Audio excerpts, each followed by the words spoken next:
Hello everyone, welcome platform of Getinity and आज मौका है गेट 26 के रिजल्ट को सेलिब्रेट करने का।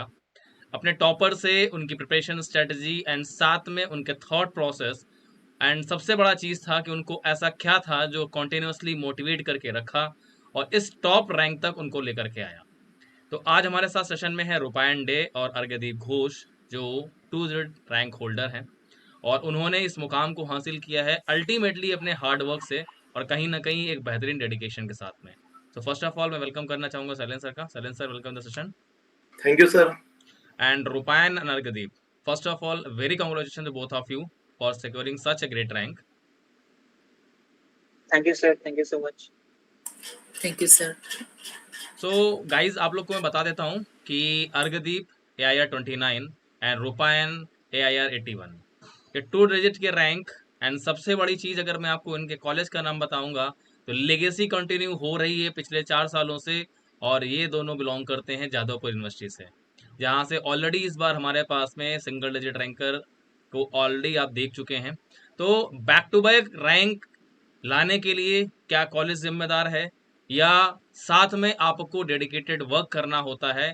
तो इसके लिए कहीं ना कहीं इन्होंने जो सेक्रीफाइसेस किए हैं, जो हार्ड वर्क किया है एंड डेडिकेशन जो इन्होंने शो किया है, ये कहीं ना कहीं उसका नतीजा है। बिकॉज इस मुकाम तक पहुंचने के लिए सिंगल अटेम्प्ट या फिर जस्ट कुछ दिनों की या कुछ महीनों की मेहनत नहीं होती है, इसके पीछे बहुत लंबा संघर्ष छिपा होता है।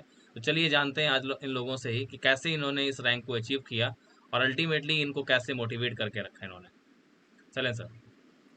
सो गाइज, जैसा कि आप देख ही रहे हो, आज 19 मार्च को कॉन्टिन्यूसली रिजल्ट आए। जो रिजल्ट आया आपने देख लिया। गेट ट्रिनिटी एक प्लेटफॉर्म नहीं, ये एक फैक्ट्री है जहां से रैंकर्स प्रोड्यूस होते हैं। उसी में आप लोग देख रहे होंगे जादवपुर यूनिवर्सिटी लास्ट 4-5 ईयर से, जब से उनके बच्चे कांटेक्ट में हैं, वो बच्चों ने जो परफॉर्म किया है वो काबिले तारीफ है। और इस साल भी उस लेगेसी को, जैसा सर ने बोला, कि वो मेंटेन किया इन स्टूडेंट्स ने। सिर्फ एक स्टूडेंट, दो स्टूडेंट नहीं है, यहाँ पर हमारे 5 स्टूडेंट हैं जादवपुर यूनिवर्सिटी से जिन्होंने टॉप 100 रैंक अचीव किया है। सो सबसे पहले तो कांग्रेचुलेशन है उन सभी स्टूडेंट्स को जिन्होंने अपनी इस मेहनत के साथ, है ना, प्रॉपर जो एक डेडिकेशन के साथ ये रैंक अचीव किया। कांग्रेचुलेशन है उन सभी कॉलेज के फैकल्टी मेंबर्स, स्टाफ एंड सभी जादवपुर यूनिवर्सिटी वालों को कि उस कॉलेज से ये स्टूडेंट बिलोंग करते हैं। और कांग्रेचुलेशन है उन जूनियर्स को भी कि आपके सीनियरों ने कर दिखाया और आपको ये लेगेसी मेंटेन करना है, तो आगे आपको भी उसी तरीके से मूव करना है। प्लीज आप इन लोगों के कांटेक्ट में रहिए, इनसे डिस्कशन करिए, इनसे स्ट्रेटजी पूछिए। और ये स्ट्रेटजी तो यहाँ पर भी अभी बताएंगे, इसको प्रॉपर फॉलो करिए और नेक्स्ट ईयर आप कुछ ग्रेट का क्रिएट करिए। और सबसे पहले आज मैं इनका इंटरव्यू स्टार्ट करूं उससे पहले ही, जादवपुर यूनिवर्सिटी का अगर इतना रुतबा है, बोलबाला है, तो उनके बच्चों को भी कोई बेनिफिट होना चाहिए। तो ऑलरेडी मैंने आप लोगों को बोला था कि जो हमारे टॉप रैंकर्स हैं उनके कॉलेज के जूनियर्स को भी बेनिफिट होगा। तो बेटा एक ऑफर मैं आप लोगों के लिए अनाउंस कर रहा हूँ। रैंकर्स मीट के बाद से, है ना, आप मेरे से प्रॉपर कांटेक्ट करिएगा, अभी भी कर सकते हैं। ये ऑफर 30 मार्च तक रहेगा। जादवपुर के स्टूडेंट्स को जो भी केमिकल इंजीनियरिंग के हैं, वो अगर गेट ट्रिनिटी में किसी भी कोर्स के लिए एनरोल करते हैं तो उनको एक्स्ट्रा 20% का डिस्काउंट मिलेगा। और ये है आपके इन सीनियरों की वजह से, अर्कदीप की वजह से, अनिरुद्ध की वजह से, रूपायन डे की वजह से और स्नेहा बासु ठाकुर की वजह से, इन बच्चों की वजह से है। ये समझ लीजिए इन्होंने डायरेक्टली इनडायरेक्टली आप लोगों की हेल्प कर दी है, आपका बेनिफिट करा दिया है। तो सबसे पहले तो वेरी मेनी कांग्रेचुलेशन अर्कदीप और Rupayan. Thank you, sir. Thank you so और much. आपके जूनियर्स के लिए Thank you, sir. टीके ने जो ये अनाउंसमेंट किया, इससे आप लोग हैप्पी हो कि आपके जूनियर्स को बेनिफिट मिला आपकी रैंक की वजह से? हाँ सर, बिल्कुल, बहुत ही एकदम सर। अच्छा है। तो रूपायन, वैसे भी आप तो हमेशा गेट ट्रिनिटी के लिए अपने जूनियर्स को गाइड करते रहते हो, तो अब और फोर्सफुली उनको बोलना है, भाई मैंने देखो तुम्हें 20% एक्स्ट्रा डिस्काउंट भी दिला दिया, अब तो इनरोल करना है ना। Yes, sir. सो चलिए वन बाय वन बेटा स्टार्ट करते हैं इस इंटरव्यू को। सो रूपायन एंड अर्कदीप, सबसे पहले आपकी बेसिक जर्नी के बारे में जानना चाहेंगे। आप कहाँ से बिलोंग करते हो, कहाँ से आपकी स्कूलिंग स्टार्ट हुई, कहाँ, और कॉलेज का हमने बता दिया बट आप भी रिपीट कर देना, किस ईयर आप पास आउट होने वाले हो, और ऑलरेडी आप लोग कहीं पर प्लेसमेंट में सेलेक्ट हो चुके हो तो वो खुशी भी साथ साथ बयां कर ही दो। तो एक बारी बारी से दोनों लोग अपने बारे में इन्फॉर्म करो। मैं कर देता हूँ फिर। हाँ। सर मैं अर्घदीप घोष हूँ और मेरा घर होम टाउन बर्धमान में है, West Bengal. And currently I am studying fourth year final, मतलब I am final engineering student, chemical engineering department, Jadavpur University. और मेरा स्कूल सेंट पॉल्स अकेडमी है, वो बर्धमान में ही है। तो मैं वहाँ से स्कूलिंग किया था, ICSC and IIS, class 10th and 12th both. And I am currently being placed at BPCL, where I have secured the placement from my campus placements, Jadavpur University. Thank you. Rupayan. Good evening sir, मैं रूपायन दे। मैं अभी तो final year Jadavpur university chemical engineering में पढ़ रहा हूँ। Sir मेरा schooling है APJ स्कूल से। मैं बराबर कोलकाता से बिलोंग किया हूँ। तो शहर से होके भी मेरा वो JEE का जो जर्नी था, उसमें मैं बाहर जाना चाहता था। तो ये गेट का जर्नी वो कंप्लीट किया। और सर मैं कॉलेज प्लेसमेंट से अभी BPCL में प्लेस्ड हुआ हूँ। ओके, सो गाइज जैसा कि आप लोगों ने ऑलरेडी जान भी लिया, दोनों का ही BPCL में सिलेक्शन हो गया और जादवपुर यूनिवर्सिटी से तीसरा स्टूडेंट जो सिलेक्ट हुआ है वो अनिरुद्ध सरकार है ना, जो अभी इस सेशन में प्रेजेंट नहीं है बट रैंकर्स मीट में वो आ रहा है, तो उससे भी हम लोग बात करेंगे। सो BPCL ने गेट से जस्ट पहले रिक्रूटमेंट किया था और तब एक गुड न्यूज आई थी जहां पर ये तीनों स्टूडेंट, और तीनों ही हमारे सामर्थ बैच के स्टूडेंट है ना, क्लासरूम प्रोग्राम के स्टूडेंट हैं, जिस और तीनों का ही एक साथ सिलेक्शन होता है, ये बहुत बड़ी खुशी की बात है। सो रूपायन एंड अर्घदीप, ये जर्नी जो आपने स्टार्ट की, तो रूपायन मैं जानना चाहूंगा कि आपने कब गेट की प्रिपरेशन स्टार्ट की और ये 2 डिजिट रैंक अचीव किया आपने, तो इसके पीछे कैसे डेडिकेशन के साथ एक मोटिवेशन के साथ आप लगे रहे? सर पहले तो मैं बताऊंगा, मैं फर्स्ट गेट क्या है वो पता चला मेरे फादर से। मेरे फादर गेट के रैंकर है। उसके बाद वो IIT बॉम्बे से MTech किया केमिकल इंजीनियरिंग में। ओके, फिर अभी वो फिर नाम सुना था और फिर आपके गेट ट्रिनिटी से नहीं, मतलब आप तब दूसरे प्लेटफॉर्म पे होते थे, तो वहाँ से पढ़े हुए आपसे देबाड़गोदा से जानने को मिला और डिटेल्स में क्या होता है, क्या बेनिफिट्स मिलता है, किस रैंक पे क्या मिलता है, क्या प्रिपरेशन जर्नी कैसा होता है।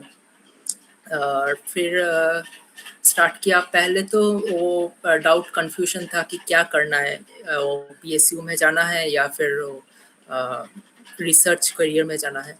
तो धीरे धीरे वो डाउट जब कंप्लीट हुआ फिर प्रिपरेशन में ध्यान दिया मैं। सो अर्घदीप, आपके बारे में जानना चाहेंगे कि कैसे आपने अपनी जर्नी कंटिन्यू की 1 साल तक। अच्छा, सामर्थ बैच के आप स्टूडेंट रहे, उससे क्या बेनिफिट मिला आपको? सर मैंने सीरियसली गेट का प्रिपरेशन 3rd ईयर से शुरू किया था। तो 3rd ईयर से तो मैं सामर्थ्य बैच में जब था तो मैं वहाँ से बहुत ही हेल्प मिला मुझे। मैं रिकॉर्डेड लेक्चर्स देखता था तभी, क्योंकि लाइव लेक्चर्स नहीं देख पाता क्योंकि मेरा कॉलेज चलता था, तो टाइम से थोड़ा क्लैश होता था, इसलिए मतलब उतना इफेक्टिव नहीं रहता था। तो इसलिए मैंने रिकॉर्डेड लेक्चर्स ही देखे हैं और वहाँ से बहुत ही हेल्प मिला है मुझे। मेरा मतलब जो बचा वाले सब्जेक्ट्स था, मतलब IPC हो गया जो बहुत ही वेटेज मतलब गैदर करता है गेट में, IPC डिजाइन इकोनॉमिक्स PD जो टॉपिक हो गया, मैं वो उससे बहुत अच्छे से किया। एंड वहाँ से मैंने बहुत ही अच्छे क्वेश्चन सबका प्रैक्टिस करके मैंने बहुत ही अच्छा स्कोर किया। सर तो so guys, main important part होता है कि प्रिपरेशन स्टार्ट कब की जाए। तो जैसा कि दोनों ने बताया कि अर्ली स्टेज में ही प्रिपरेशन स्टार्ट कर दिया था और अल्टीमेटली वो यहाँ तक पहुँचने के लिए उन्होंने कहीं ना कहीं एक लंबी जर्नी तय की है। जैसा कि अर्घदीप ने बताया उसने 3rd ईयर में स्टार्ट किया था, रूपायन ने भी एटलीस्ट 3rd ईयर में ही स्टार्ट किया था। अच्छा रूपायन, लास्ट एक बार अपना रैंक भी बता दो ताकि इन लोगों को ये लगे कि फर्स्ट अटेम्प्ट के अंदर ये रैंक नहीं आई है, एक लंबा संघर्ष करना पड़ा है। तो लास्ट रैंक क्या थी आपकी? सर 355 था। ओके, 355 रूपायन की लास्ट रैंक थी। और Arghadeep? My last rank was 144। In third year. 144 मतलब दोनों की ही 3 डिजिट में रैंक थी और अल्टीमेटली 3 डिजिट से सिंगल डिजिट टॉप 100 के अंदर में आने के लिए एफर्ट दिए, और एफर्ट भी देने के साथ में वो भी कॉलेज रेगुलर स्टूडेंट के साथ एफर्ट दिए हैं, ऐसा कुछ नहीं है कि ड्रॉपर्स है। तो अल्टीमेटली इस रैंक तक पहुंचने के लिए एक कंसिस्टेंसी की ज़रूरत होती है। तो एक सबसे पहला क्वेश्चन उन लोगों के दिमाग में आता है जो आप लोग के जूनियर्स होंगे जो कॉलेज जाते हैं, उनको एक बार जरा ये क्लियर करना है कि टाइम मैनेजमेंट आप कैसे करते थे, बिकॉज गेट एंड साथ में जादवपुर यूनिवर्सिटी कॉलेज जहाँ पर एक भी क्लास या फिर इवन आपके जो सेमिनार्स होते हैं उनको भी आप मिस नहीं कर सकते हो। तो टाइम मैनेजमेंट कैसे था, एक एक करके बता दो। सर टाइम मैनेजमेंट जो मैं करता था कि कॉलेज से आके मतलब शाम को मैं एक फिक्स टाइम देता था गेट के लिए। मतलब हर रोज मतलब 5-6 घंटे तो देना पॉसिबल नहीं रहता था। मतलब 3 to 4 hours every day I used to keep forget. तो मुझे इसमें कुछ नया कॉन्सेप्ट सीखने होंगे या फिर मुझे क्वेश्चंस प्रैक्टिस करने या फिर आईक्यूज करने, ऐसा कुछ मुझे करना ही होता था। ये मुझे हर रोज करना होता था। मतलब कंसिस्टेंसी तो बहुत सा मैटर करता है। मतलब एक भी दिन अगर वेस्ट चला गया तो वो बहुत ही दिक्कत हो जाती था, तो मतलब वो शेड्यूल ब्रेक हो जाता था। इसलिए हर रोज मुझे करना होता था। तो कंसिस्टेंसी साइड तो मुझे बोलना पड़ेगा, कंसिस्टेंट बहुत ही कंसिस्टेंट होना पड़ता है गेट के लिए अगर अच्छा रैंक कर दें तो। रूपायन। सर मैं सच बताऊंगा कि मैं उतना डिसिप्लिन नहीं था कभी, पर मेरा वो था कि अगर कंसिस्टेंसी मेंटेन करना है तो मैं जितना भी मुश्किल हो, मेरा घर कॉलेज से 1.5 घंटा दूर है, 1.5 घंटा जाने में लगता है, 1.5 घंटा आने में लगता है, ओके। तो 3 घंटा तो ट्रैवलिंग में निकल जाता है। पर फिर भी मैं ट्राई करता था कि दोस्त के पीजी में बैठ के हो कि घर में जल्दी आके हो, हमेशा लाइव क्लास करना है। तो ये लाइव क्लास करके मैं 4-5 सब्जेक्ट्स कंप्लीट किए। और फिर और एक बात था कि आपने और शैलेंद्र सर ने जो असाइनमेंट्स देते थे, वो जो असाइनमेंट्स का जो डेडलाइन था, मतलब जो आप बोलते थे कि इसके अंदर असाइनमेंट कंप्लीट करना, वो फॉलो करता था। तो ऑब्वियसली एक चीज़ अगर बोली जाए कि कंक्लूजन ये निकलता है कि अल्टीमेटली अगर थर्ड ईयर से अगर प्रिपरेशन स्टार्ट ना की होती कॉलेज गोइंग स्टूडेंट्स के लिए, तो जस्ट अगर ये बोला जाए कि आपके लिए 7 to 8 मंथ सफिशेंट नहीं हो पाते हैं, अगर आपके बेसिक्स फंडामेंटल कितने भी आपके बेसिक फंडामेंटल अगर वीक हो या फिर स्ट्रांग हो, अल्टीमेटली हर सब्जेक्ट को गेट लेवल के तक ले करके जाना, फिर उसको प्रैक्टिस देना, तो सबसे पहला टास्क होता है हमारे पास सिलेबस कंप्लीट करना, फिर उसको प्रॉपर प्रैक्टिस देना, फिर टाइमली उसका रिवीजन करना, फिर उसके पीवाईक्यूज लगाना, एंड सबसे लास्ट में हमारे पास जो मोस्ट इंपॉर्टेंट पार्ट आता है वो आता है टेस्ट का। तो ये सब चीज़ें मेंटेन करने के लिए, मैनेज करने के लिए प्रॉपर टाइम की ज़रूरत होती है, बिकॉज कई बार ऐसा होता है कि हम शॉर्टकट्स के चक्कर में सब्जेक्ट्स को रिकॉर्डेड फॉर्म में देखते हैं। कई बार रिकॉर्डेड अगर देखते भी हैं तो उसमें क्या करते हैं 1x 2x स्पीड के साथ में देखते हैं। फिर कई बार ऐसा होता है कि अगर आप प्रॉपर इंटरेक्शन में नहीं है टीचर के तो आपके डाउट्स क्लियर नहीं हो पाते। अल्टीमेटली मैटर ये करता है कि आपका सब्जेक्ट स्ट्रांग होना चाहिए। आप 1x पे देख रहे हैं या 2x पे देख रहे हैं, आप लाइव कर रहे हैं, रिकॉर्डेड कर रहे हैं, अल्टीमेटली सब्जेक्ट ऐसा कंप्लीट होना चाहिए कि दोबारा उस सब्जेक्ट में कभी भी आपको रिपीट करके सब्जेक्ट को फिर से करना ना पड़े। रिवीजन आप करेंगे ऑब्वियसली। तो अब यहाँ पे अगला क्वेश्चन ये आता है कि एक्चुअली में सब्जेक्ट कंप्लीट कर लिया, अच्छे से आपने प्रैक्टिस कर लिया, अच्छा लगभग लगभग सब्जेक्ट्स का रिवीजन, बिकॉज थर्ड ईयर भी आप गेट दे चुके हैं एंड फाइनल ईयर भी आप गेट में दिया, तो लगभग थर्ड ईयर के अंदर में कितने सब्जेक्ट्स आपने कंप्लीट कर लिए थे? और एक्चुअली में अगर मैं दोनों से पूछूं तो लगभग ऐसा क्या था एक लूप होल कि वो लास्ट ईयर रैंक जो 3 डिजिट में रुक गई थी और उसमें अभी आपने कुछ इंप्रूवमेंट किया? मान सकता हूँ एक दो सब्जेक्ट्स आपके हो सकता है कि रिमेनिंग रह गए हों, लेकिन इसके अलावा कुछ ऐसा होगा लास्ट ईयर ये रैंक भी 2 डिजिट में आ सकती थी, लेकिन ऐसा क्या गलती हुई थी? तो ये भी अपने जूनियर्स को एक बार बता दो। सर अकॉर्डिंग टू मी, मैंने जो मेरा लूप होल्स आइडेंटिफाई कर पाया वो ये है कि मतलब मेरा जो पढ़े हुए सब्जेक्ट है इस thermodynamics as well as your मतलब फ्लूइड मैकेनिक्स और मैकेनिकल ऑपरेशन, इनसफिशिएंट रिवीजन ना होने की वजह से इसमें जो आपका एनएटी हो गया, एमसीक्यू हो गया, वो थोड़ा मतलब गलत हो गया, रेंज के बाहर चले गए। तो इसलिए थोड़ा क्या होगा, मार्क्स का कमती हो गया। तो इसलिए तो प्रॉपर रिवीजन होना बहुत ही जरूरी है, मुझे ये लगता है। तो वो मेरा थर्ड ईयर में उतना अच्छा से नहीं हो पाया था, तो इसलिए थोड़ा मतलब मुझे जो लगता है वो थोड़ा कम हो गया था। इस बार रिवीजन सब्जेक्ट्स का लगभग कितनी बार हुआ है या कैसे क्या मतलब स्ट्रेटजी थी रिवीजन की? इस बार सर मैंने पहले ही मतलब फोकस किया कि सिलेबस को पूरा कंप्लीट करने के लिए। तो पिछली बार मेरा थर्ड ईयर में आईपीसी और पीडी और पीसी पीसी का कुछ पोर्शन कंप्लीट नहीं हुआ था। तो इसलिए इस बार मेरा फर्स्ट प्रायोरिटी ये था कि मैं फर्स्ट सिलेबस पहले बहुत अच्छे से कंप्लीट करूंगा, उसके बाद जो रिवीजन या पीआईक्यू प्रैक्टिस है या क्वेश्चन है उस पर मैं फोकस करूंगा। तो उसको मैंने इस बार बहुत अच्छे से नोट्स को फिर से मैंने रिवाइज किया, फिर से मैंने लिखा एक बार अच्छे से नोट्स, और नोट्स को शॉर्ट नोट्स बनाए, तो वो बहुत ही हेल्प किया। तो लास्ट मिनट और लास्ट का जो एक वीक जो बचा हुआ था गेट के, 1 वीक का टाइम जो लास्ट वीक था, लास्ट वीक में बहुत अच्छे से मैंने वो शॉर्ट नोट्स पढ़े थे। इम्पोर्टेंट फॉर्मूलाज मैंने फिर से दोबारा लिखे पेज भर भर के, तो इसलिए वो बहुत ही मतलब हेल्प करा। रूपायन? सर मेरा शायद 3 चीज़ें था, लूपहोल्स था कि एक तो मैं थर्ड ईयर में बहुत सारे सब्जेक्ट्स कंप्लीट नहीं किए थे, मास ट्रांसफर, आईपीसी, थर्मो, वो सारे। पर जो भी कंप्लीट किए थे वो उसका रिवीजन तो थोड़ा बहुत था, पर क्वेश्चन प्रैक्टिस एकदम भी नहीं था। तो मैंने फाइनल ईयर पे क्वेश्चन प्रैक्टिस किया, और एक चीज़ था क्योंकि क्वेश्चन प्रैक्टिस नहीं था तो थर्ड ईयर के एग्ज़ाम से पहले 1 महीने पहले मुझे लगा था कि नहीं हो पाएगा, कुछ भी नहीं हो पाएगा, क्वालिफाई भी नहीं हो पाएगा। तो मैं वो एग्ज़ाम्स भी नहीं दिए थे, पर इस बार मैंने वो नहीं किया। 1 महीने 1.5 महीने पहले से मैं एग्ज़ाम्स दे रहा था, तो रेगुलरली एग्ज़ाम्स थे एग्ज़ाम से पहले। ठीक है, तो अल्टीमेटली मतलब कि दोनों का कंक्लूजन ये निकलता है कि प्रॉपर रिवीजन ना होने की वजह से कहीं ना कहीं आपके साथ में प्रॉब्लम आपको फेस करनी पड़ सकती है, अगर आप प्रॉपर टाइम से रिवीजन अगर नहीं कर रहे हैं, या फिर अगर आप रिवीजन कर रहे हैं लेकिन साथ में अगर आप क्वेश्चंस की प्रैक्टिस प्रॉपर अगर नहीं कर पा रहे हैं। बिकॉज प्रैक्टिस कई मायने में होती है, जैसे हमारे पास गेट एग्जाम एनईटी क्वेश्चंस आते हैं।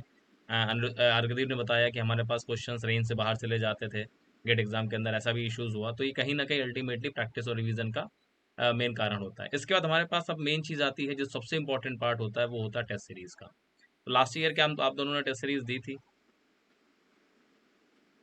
हाँ सर, क्रिकेट तो दिया था। सिर्फ प्री गेट है, पूरा पूरा टेस्ट सीरीज? नहीं, फुल लेंथ मैंने तभी नहीं लिया था, मैंने सिर्फ क्रिकेट ही लिया था। इस बार का मैंने फुल लेंथ तो ठीक है, रुपायन आपने लास्ट ईयर टेस्ट दिए थे, थर्ड ईयर में थे आप तो? सर लास्ट ईयर में टेस्ट सीरीज दिया था, पर पीरियड सर में शायद 1 या 2 ही दिया था। बाकी test topic wise, subject wise, full length? Sir topic wise subject wise तो नहीं दिए थे, फुल लेंथ टेस्ट दिए थे 3-4। ठीक है, चलो, तो वो थर्ड ईयर था, वहां पर मतलब कि जितना भी आपने किया उसका अल्टीमेटली जो भी आउटपुट आया। अब इस बार की बात करते हैं, इस बार लगभग आपने कब से टेस्ट देना स्टार्ट किया? इस बार टेस्ट देने में आप लोगों की क्या स्ट्रेटजी थी? कितने लगभग टेस्ट आपने टॉपिक वाइज दिए, लगभग कितने सब्जेक्ट वाइज दिए, एंड साथ में प्री गेट के अंदर में क्या फीलिंग आती थी? पहली बात तो प्री गेट का लेवल तो गेट से थोड़ा ऊपर ही रहता है, तो उसका तो मतलब क्या ही बोला, मतलब एप्टीट्यूड और कोर केमिकल का जो मतलब एकदम बहुत ही अच्छे से रिवीजन हो जाता है, और मतलब हर वैरायटी का क्वेश्चन मिलता है उसमें, मतलब वैरायटी जो होता है बहुत ही ज्यादा होता है, तो वो तो बहुत ही हेल्प किया मुझे। और सर जो फुल लेंथ टेस्ट सीरीज है, मेरा बेसिक हो गया या मतलब एडवांस या मीडियम हो गया, तो वो तो बहुत ही हेल्प करता है। और सर मैंने जो पीआईक्यू टेस्ट जो होता है, पीआईक्यू टेस्ट भी बहुत बार दिए थे, तो उसमें सर 3 अटेम्प्ट्स होते हैं, मतलब एक 3 अटेम्प्ट्स जो होता है वो मैंने हर एक अटेम्प्ट को दिए थे। तो पीआईक्यू टेस्ट देने से एक फायदा होता है कि सर मेरा जो मतलब एक्यूरेसी तो इम्प्रूव होता है और स्पीड भी इम्प्रूव होता है, तो वो बहुत ही हेल्प किया था मुझे। और सर मैंने टेस्ट जो देना स्टार्ट किया था वो सर मतलब थोड़ा कॉलेज की वजह से मतलब नवंबर एंड या दिसंबर फर्स्ट वीक्स में स्टार्ट किया था, वो थोड़ा लेट हो गया था, तो लेकिन मैंने कंसिस्टेंटली दे के उसके बाद में कंसिस्टेंट दिया था। ठीक है, रुपायन? सर मेरा टेस्ट में ये सबसे बड़ा प्रॉब्लम था एक्यूरेसी का, क्योंकि मुझे लगता था कि मेरा कॉन्फिडेंस है, फिर मार्क्स देखता था तो कम आता था, तो इसलिए मैं वो मिस्टेक्स वो लिख के रखता था, और फिर नेक्स्ट टेस्ट के पहले वो मिस्टेक्स देखता था, क्योंकि मुझे लगता था हर एक टेस्ट में नंबर 1 भी हो, आधा भी हो, कितना भी हो, थोड़ा ज़्यादा होना चाहिए। सब टेस्ट में नहीं होता था, पर वो ट्राई करता था मैं। और फिर प्री गेट टेस्ट तो जैसे अर्गदीप ने बोला बहुत डिफिकल्ट होता है, तो वो थोड़ा डिमोटिवेटिंग होता है। पर जब बीच में मतलब प्री गेट तो वीकली होता है एक एक, बीच में अगर टेस्ट देते हैं तो वो थोड़ा इजी होता है, वो मार्क्स बढ़ता है, तो उस पर कॉन्फिडेंस थोड़ा और बढ़ जाता है। तो अब जब प्री गेट के डिफिकल्ट क्वेश्चन देखते हैं और फिर ये वाला क्वेश्चन देखते हैं तो लगता है हाँ ठीक है, प्रिपरेशन अच्छा चल रहा है। सैलन सर? सर बस यही प्री गेट का इम्पोर्टेंट रोल है। लगता है टफ है, लेकिन वही आपका गेट का एग्जाम इजी बना देता है। जितने बच्चे प्री गेट देकर गए हैं उनको गेट से डर नहीं लगा, उनको ये चीज कंफर्म रही है कि हाँ अगर ये प्री गेट हम दे रहे हैं तो गेट का एग्जाम तो हमारा इजीली निकल जाएगा। तो क्या कहना है आप लोगों का रूपायंडे, अर्गदीप, कि प्री गेट देने के बाद और गेट एग्जाम को जब आप कंपेयर करते हो तो क्या लगता है दोनों के बीच में लेवल का डिफरेंस, और गेट एग्जाम आपको आसान लगा या प्री गेट ज्यादा आसान लगा? Sir of course sir, gate तो जब आप प्री गेट देने के बाद जब गेट देने जाएंगे तो आपका कॉन्फिडेंस सर बहुत ही हाई हो जाएगा। तो इसलिए गेट ऑब्वियसली कॉन्फिडेंस हाई होने का बात ये है कि गेट आपको उतना ज्यादा टफ नहीं रहेगा और आप क्वेश्चंस को बहुत अच्छे तरह से कर पाओगे। तो ये बहुत ही एक फायदे का बात है प्री गेट देने का। तो ये तो बात है सर। बेटा आपको प्री गेट का बेनिफिट डायरेक्टली मिला अपने गेट एग्जाम में? हाँ सर, बिल्कुल डायरेक्टली एग्जाम। रूपायंडे, आपने इस बार कितने कौन प्री से? गेट दिए थे? सर मैंने इस बार 4 टिकट दिए थे। एक क्यों छोड़ दिया? सर लास्ट वाला बहुत डर लग रहा था सर, मतलब उस पर लग रहा था कि अगर इस बार मोटिवेशन टूट गया तो लास्ट टाइम में होगा। और फिर बीपीसीएल भी था, बीपीसीएल हम लोगों का 5th को था। जस्ट आपको गेट पता का है मैंने भी सर बिना। लास्ट वाला छोड़ दिया था, प्री गेट 5 सर छोड़ ही दिया था मैंने तो। बेटा लास्ट वाले से 7 क्वेश्चन गेट एग्जाम में आए हैं। वही लास्ट सर, वाले अगर कर प्री लेते गेट तो से, शायद 60+ हो जाता। हाँ वही मैं कह रहा हूँ, अगर लास्ट वाला आप देकर जाते उसको रिव्यू कर लेते, 7 क्वेश्चन ऐसे थे जो सिमिलर हैं, सेम, बस डेटा अलग है, हमने वही क्वेश्चन पूछा, वही क्वेश्चन वही आंसर, सब कुछ वैसा ही है, बस कैलकुलेशन चेंज हो जा रही है क्योंकि कोई एक दो डेटा वो चेंज कर दिए हैं। तो ये बेनिफिट मिलता है। ये आप देखो जितने ही बच्चे हैं, आज 4 टेस्ट देकर गए तो भी टॉप 100 में हो सकता है अगर आप लास्ट टेस्ट दे लेते तो आपकी कम से कम 20 रैंक और इंप्रूव हो जाती। रूपायंडे आपका हो सकता है टॉप 50 में फिर पहुंच जाता। तो ये बहुत बड़ा बेनिफिट मिलता है। ये खुद से डिसीजन कैसे ले लेते हो आप? अगर मैंने आपको 5 दिए हैं तो वो पांचों इंपॉर्टेंट होंगे, हो सकता है 4 का कुछ ऐसा पार्ट हो जो मैंने 5वें में देने का डिसाइड किया है और वही आप छोड़ दिए। अगर आपको कोई डॉक्टर ने पूरा कोर्स करने को बोला है कि ये कोर्स कंप्लीट करो, तभी आपका ये बेनिफिट होगा, और आपने लास्ट तक किया और लास्ट वाला जो मेडिसिन इंपॉर्टेंट था वो नहीं खाया, तो फिर उस डिसीज से कैसे छुटकारा मिलेगा भाई? खैर, काफी हद तक आपको वो बेनिफिट तो मिल गया, लेकिन जो मेन बेनिफिट मिलना था वो आपने छोड़ दिया। नेक्स्ट टाइम से कभी ऐसा ना हो। आप अपने जूनियर्स को एडवाइस दीजिएगा। आई डोंट नो कि नेक्स्ट ईयर आप गेट एग्जाम दोगे कि नहीं दोगे, ऑलरेडी पीएसयू में पहुंच चुके हो, जो पीएसयू एक ड्रीम होता है, ठीक है, और शायद आप उतना वहां पर टाइम न मिले, और शायद नेक्स्ट ईयर से आप गेट नहीं दो, लेकिन अपने जूनियर्स को यही सजेस्ट करके जाना कि हमने जो गलती की वो आपको गलती नहीं करना है। तो चलो इसी में मैं आपसे एक ऐसा इंपॉर्टेंट क्वेश्चन पूछता हूं जिसको थोड़ा सा आपको 1 मिनट लगेगा सोचने के लिए। आप पिछले अपने 1 ईयर की जर्नी को एक बार देखो। मैं आपसे वो 2 या 3 गलतियां आपसे पूछना चाहूंगा, वो आपकी 3 मेजर मिस्टेक, जो आप अगर आप दोबारा से पेपर देने जाना चाहो वो गलतियां आप नहीं रिपीट करना चाहोगे। अर्पदीप। सर एक बात जो आपने जो बोली कि वो प्री गेट, मतलब जब आप टेस्ट सीरीज आप जो लेते हो तो उसको फुल कंप्लीट करने का, तो कोई भी अगर बीच में अगर छूट जाए तो वो दिक्कत हो जाएगा। तो वो एक बात है, वो एक बात है।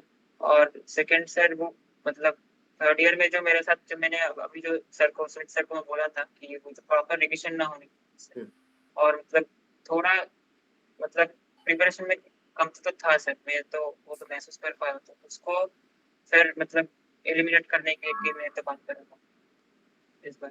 सो गाइज, पहली चीज आपने अर्कदीप से सुन लिया कि ये गलती नहीं करनी है।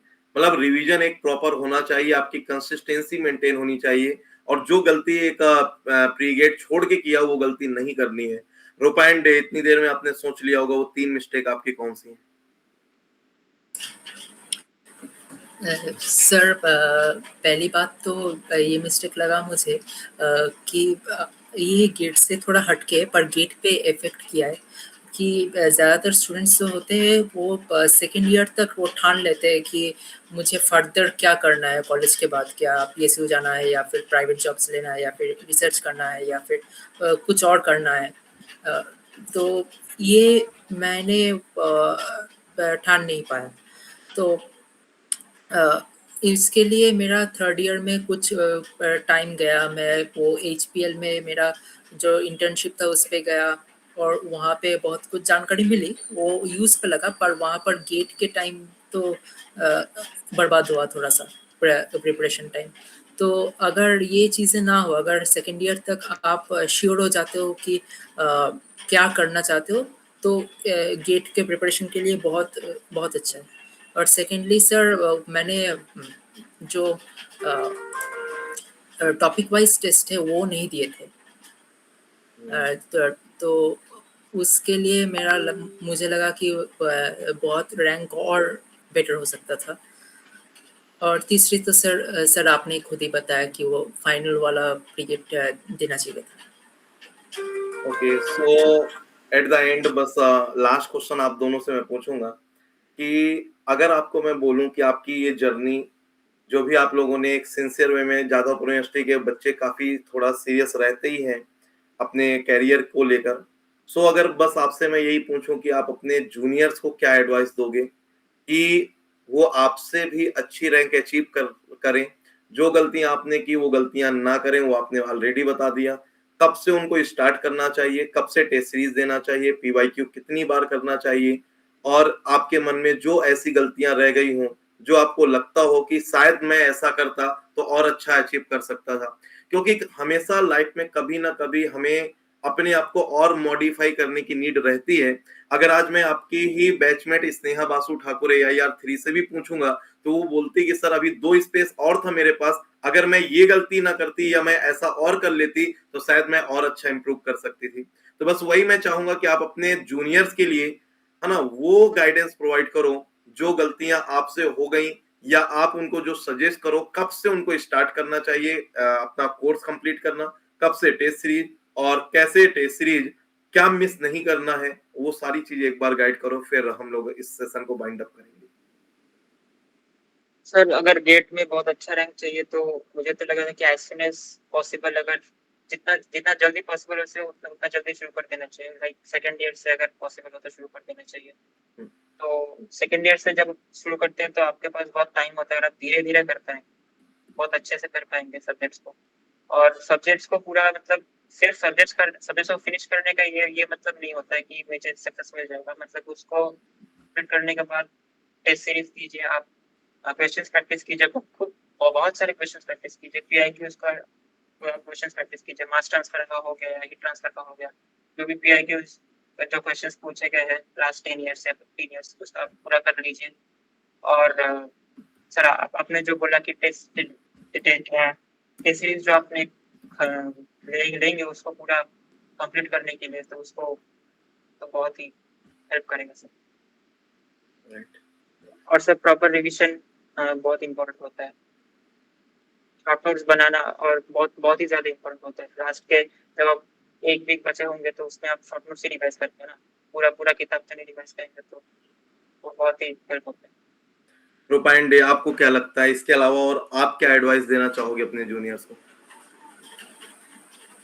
सर पहली बात तो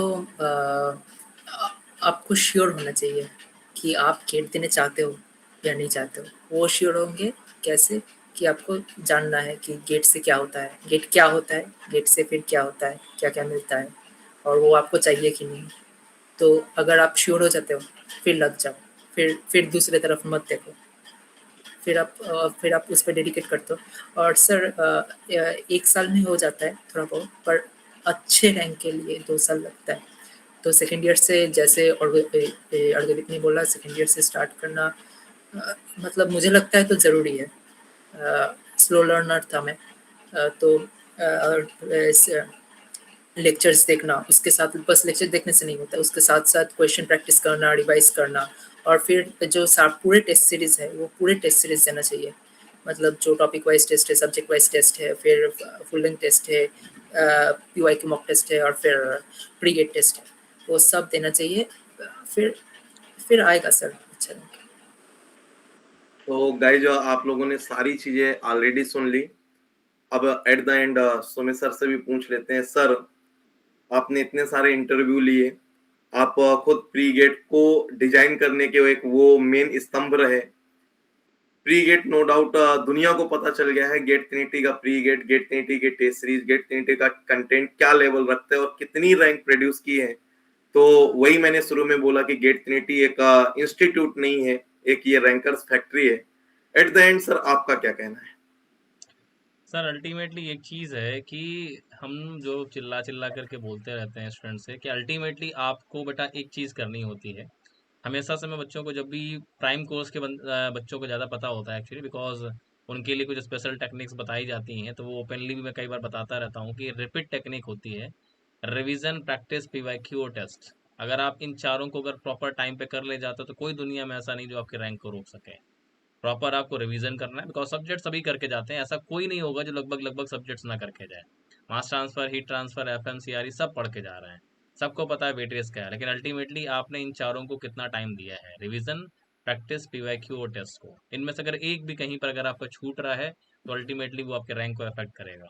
और इन चारों चीज़ों में से अगर आप आउटकम निकालेंगे तो रूपायन और अर्गदीप ने इन्हीं चार के राउंड लेकर के पूरी अपनी बात कही है कि अगर आपका रिवीजन प्रॉपर नहीं है, अगर आप प्रैक्टिस प्रॉपर नहीं कर रहे हैं, तो कहीं ना कहीं आपके रैंक अफेक्ट करेगी। आपका प्रिपरेशन कितना भी अच्छा हो, कितना भी सब्जेक्ट में कमांड हो, लेकिन जब तक आप खुद सेल्फ असेसमेंट नहीं करेंगे, जब तक आप टेस्ट नहीं देंगे, तो सब कुछ बेकार है।